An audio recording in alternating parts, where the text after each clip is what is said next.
At this time, I recognize Minority Leader Gene Ward to give remarks on behalf of the Minority Caucus. Thank you, Speaker. Aloha mai kako, aloha. Good morning and welcome to the People's House, the house I like to call the marketplace of ideas. Good ideas that the Speaker has just given out. I was hoping Governor Abercrombie would still be. I see the Chief Justice, the gentleman from Fukuoka, welcome, HSTA and other former representatives. Thank you for coming to the first business day of the state legislature. Speaker, we are here doing a scaled-down opening. We don't have singing, we don't have dancing because of what's going on outside of this Capitol. There's a lot of anxiety out there. People are fearful of their jobs. People are fearful that the cost of living might go up. People are fearful that we may have a state budget that goes beyond and we may have to raise taxes and fees. Like, Mr. Speaker, last year, $600 million was added on after we left the session here. Mr. Speaker, what I want to do in the beginning, though, is to be grateful that we have a chance to say not the opposing, but the minority view. When people are anxious, they need to hear straight talk like you gave. They need to hear hope. They need to hear assurance. They need to know what is going on. And the minority, on behalf of myself, are grateful that we can offer a 4-point recovery of confidence to create jobs, put a check on spending, ensure more overall government accountability and transparency, and protect our community from organized crime. Yes, you heard correctly, organized crime. If we're to succeed in this, Speaker, we've got to think outside of the box. We've got to think outside of the square box here. We've got to start thinking entrepreneurially. We have to start thinking innovatively and creatively. And Mr. Speaker, yes, we've balanced the budget after the last 3 sessions. But if that's all we do is balance the budget, beat our chest, and say we've done it by doing fees and taxes, we will not be fully serving the people of Hawaii. We've got to do more than that. We've got to be what made America great in the beginning, what made Hawaii great in the beginning, and that was expansion of the pie. It's called growth. We've got to start being growth pie makers. We've got to expand the pie, Speaker, not just cut it up in different pieces. We got to think the way that America made us great. And one of the first ways to do that, and that's our first priority, is to start creating jobs and begin with creating green jobs. Let me illustrate why jobs are so necessary to be created. When we started in the 2011 session, there were 39,621 people unemployed. Now, 1 year later, Mr. Speaker, there's over 41,000 people who are unemployed. That's about 150 people per month that have lost a job since we came into session. I think there's a better way to do that than having what all of you have heard me saying, they're job killer number 1, job killer number 2. I hope we don't have to do that this session because it's that private sector that hires these people. And the question is, have we had anything to do with the job killing that took place over the last 12 months? Mr. Speaker, one of the lead proposals that we want to do, and I know our lead proponent in energy is Representative Thielen, is to put the PACE bill back into place. That's for solar on everybody's roof. For the PACE bill, the Los Angeles version, is to be able to have homeowners save on their electric bill by installing renewable energy systems and paying for it over 20 years. Mr. Speaker, we've had incentives in place and we should keep those in place, but let's face it, only 25% of our nation, of our state, has solar on their roof. In the nation of Israel, they have 90% solar on their roof.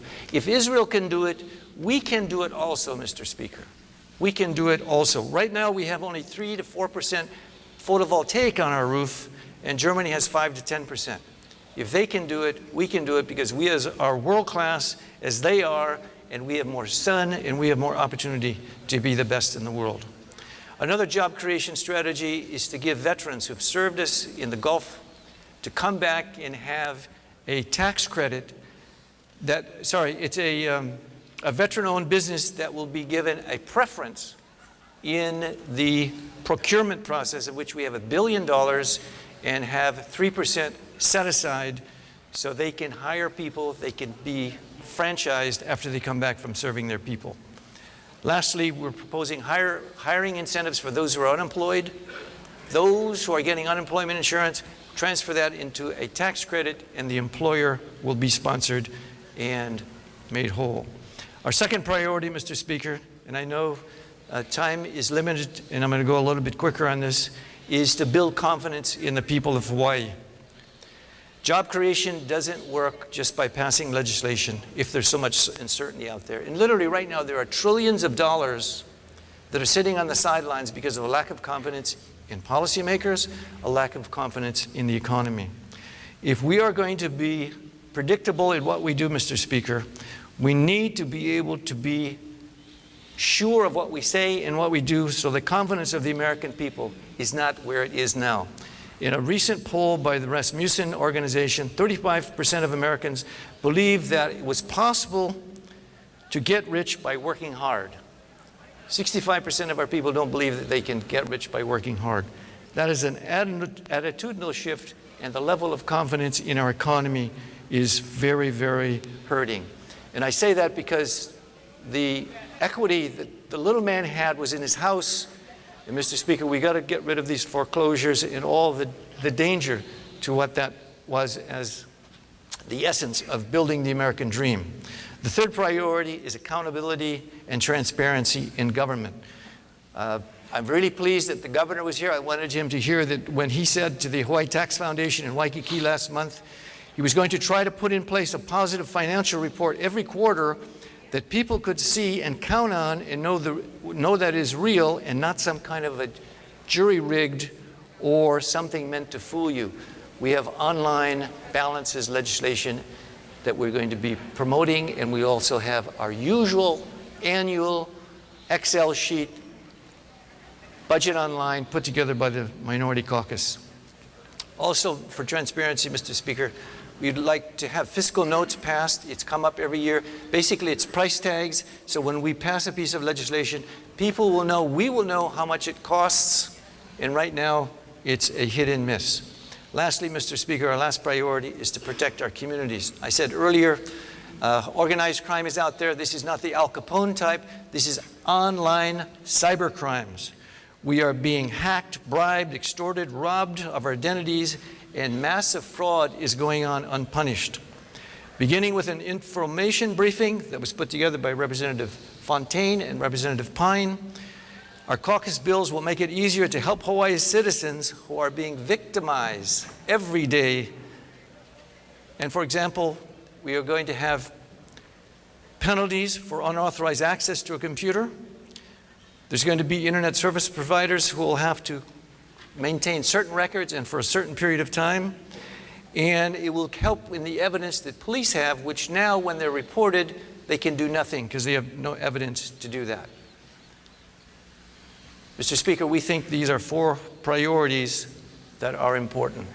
Now, as you indicated, we have to keep our military strong, we have to keep our industry for tourism strong, and we need to keep the tax credits for our solar. And I would appeal to Speaker Emeritus from Maui, please lead us not into temptation for a quick fix for gambling, even though I know every year you're going to do it. It's a quick fix. It's not going to work, Joe, but you can do it.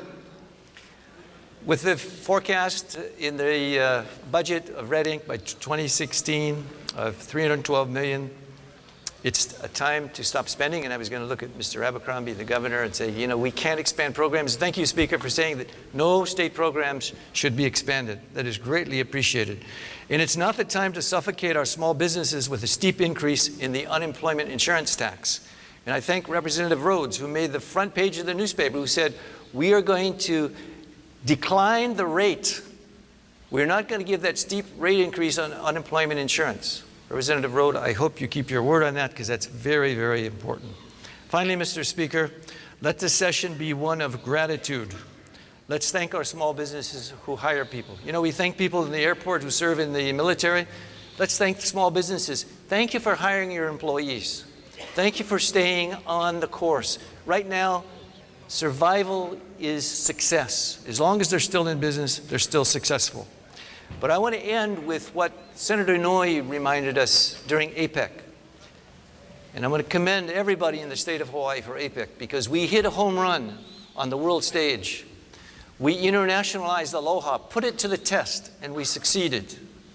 Mr. Speaker, Senator Inouye said we should be proud of what Hawaii has done and can do. He said we have the best bank, the best airline, we're the national leader in renewable energy, have the largest solar telescope in the world, serve as the home of the Pacific Command, where we basically supervise the security of 50% of the world's geography, have the biggest shipyard, Pearl Harbor, have one of only 2 missile ranges in the nation, and grow 80% of the world's seed corn. With these 7 strengths defining our competitive position in the global economy, Mr. Spirit, we are in an exceptional place, Mr. Speaker.